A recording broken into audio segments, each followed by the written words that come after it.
আসসালামু আলাইকুম। শুভ নববর্ষের সকলকেই শুভেচ্ছা। পহেলা বৈশাখ উপলক্ষে আমরা যাচ্ছিলাম ঘুরতে। আর তেমন কোনো জায়গায় ঘোরার প্ল্যান ছিল না। হঠাৎ করে প্ল্যানটা হলো, আসলে আমাদের একজন সুইট আন্টি আছে। তো সেই আন্টিটা বলল যে চলো কোথা থেকে ঘুরে আসি। তো তারপর আন্টিদের গাড়ি চলে আসে এবং আমি আন্টির জন্য পার্লারের সামনে অপেক্ষা করছিলাম, কেননা ওখানে আন্টির সঙ্গে আমার ফ্রেন্ডও ছিল পার্লারে। তো তারা একটু সেজেগুজে আসছিল।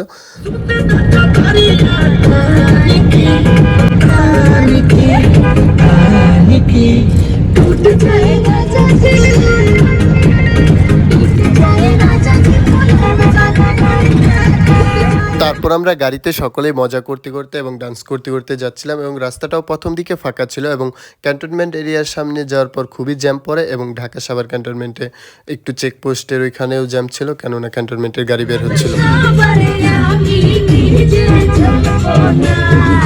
ভালোবাসা